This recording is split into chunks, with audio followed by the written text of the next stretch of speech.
A new poll indicates that the Kenyan presidential race is on a statistical tie. Raila Odinga, the opposition leader, who's running for a fifth time, leads with 46.7%. His challenger, William Ruto, the current deputy president, is at 44.4%. Support for the other two presidential candidates has dropped. They are polling below 2%. As it stands, the two candidates will go into a rerun 30 days after the 9 August election. That's according to Kenya's constitution. To win in the presidency in the first round, candidate requires more than half of all the votes cast in the election and at least 25% of the votes cast in each of more than half of the 47 counties. Some Kenyan youth say they have no interest in participating in an electoral process they widely dismiss as corrupt and pointless. The youth say they are fed up with the country's insular political class. According to government figures, the East African economic powerhouse ranks among the world's youngest countries. 3/4 of Kenyans are aged under 34. Many have no interest in participating in an electoral process they widely dismiss as corrupt and pointless. The number of registered young voters has dropped 5% since the 2017 poll, in contrast to over 35s, whose tally has increased. Over 22 million Kenyans are eligible to take part in this year's polls, with young people accounting for less than 40% of that number. Meanwhile, politicians have responded with a freebie bonanza, offering cash, umbrellas, shirts, caps and even packets of maize flour to anyone who attends their rallies. According to census figures published in 2020, about 5 million young Kenyans were out of work. In the months leading up to the polls, observers suggested that the youth factor could help heal Kenya's often toxic tribal politics, with a younger electorate less likely to vote according to ethnic affiliations. 30 years after the emergence of multi-party democracy in Kenya, many are disillusioned by constant battles over the credibility of polls and disputed election results. This year's presidential vote is largely a two-horse race between Deputy President William Ruto and Raila Odinga. If both leaders accept the results, it will be a first for the country since 2002.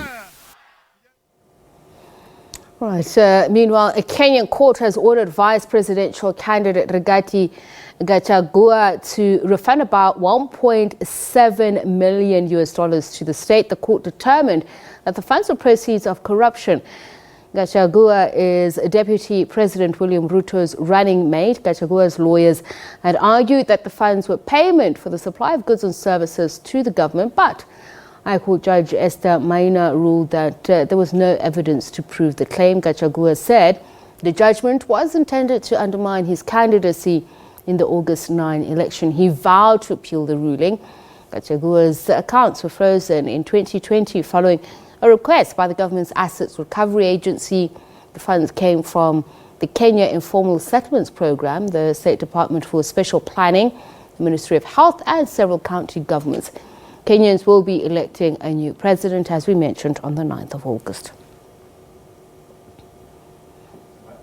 We're joined now by Advocate Evans Ogada, who teaches public international law at the University of Nairobi and is managing editor of the Platform for Law, Justice and Society, to speak about the upcoming elections and the dynamics around it. So just share your views with us on the statement. What some might not have anticipated is that with just a few weeks to go, the election remains too close to call.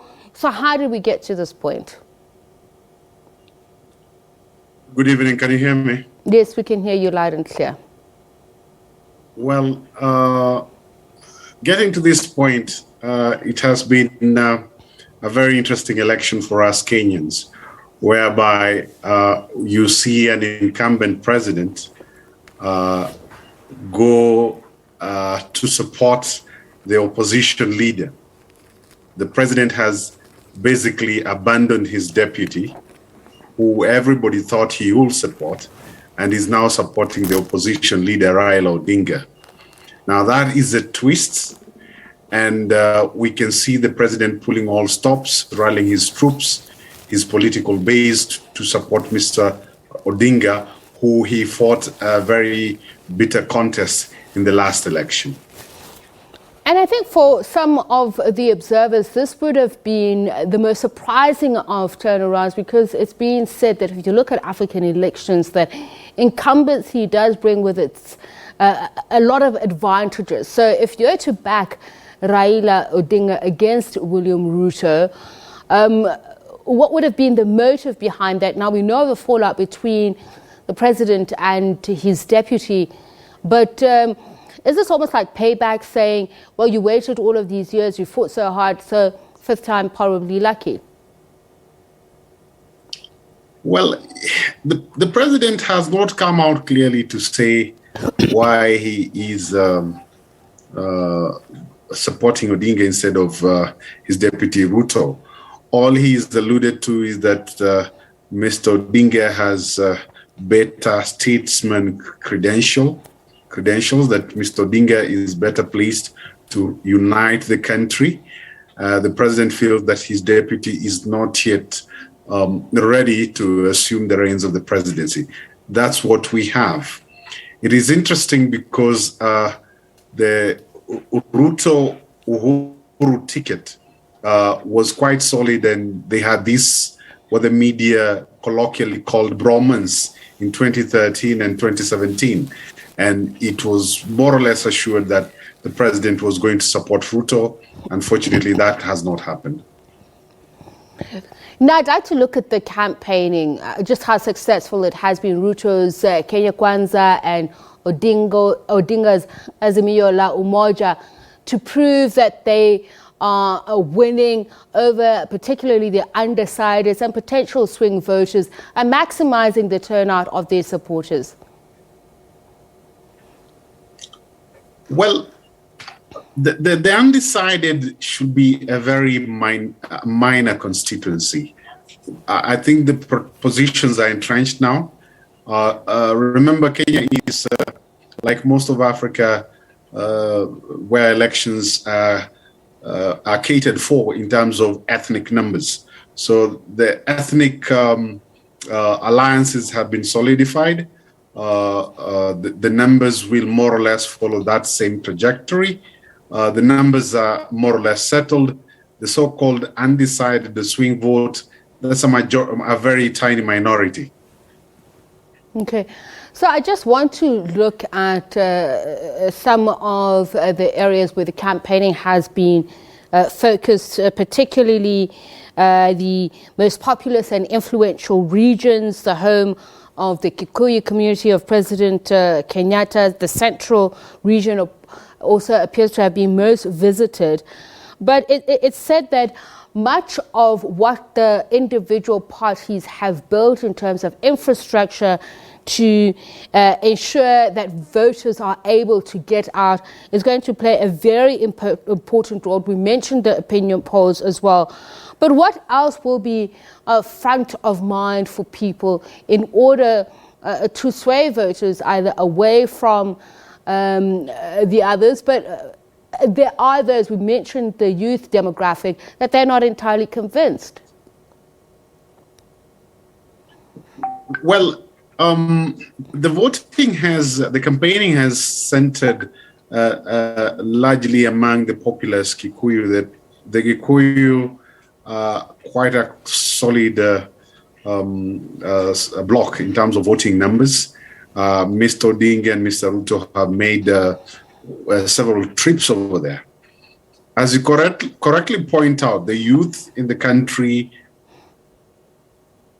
are quite not enthusiastic by this election.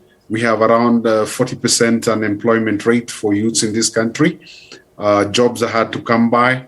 The inflation, the crazy inflation in this country has affected them the most. So most of them, we are yet to see, but most of them perhaps will not turn out to vote if this.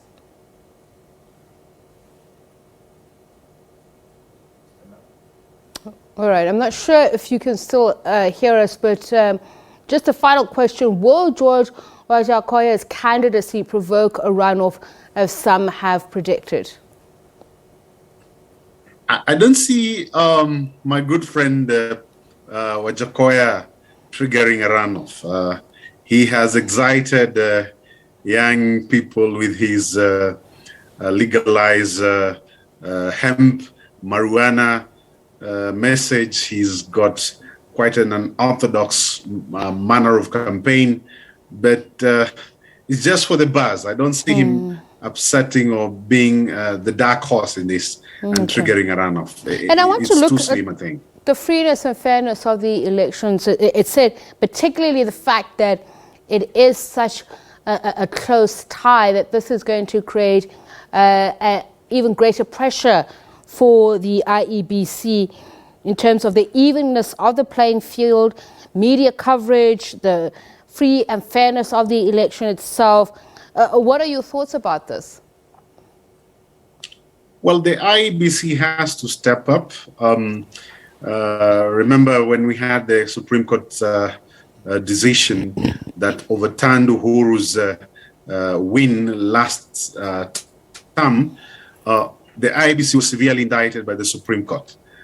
It is a sincere hope of Kenyans that they have learned their mistakes and they will do much better than they did.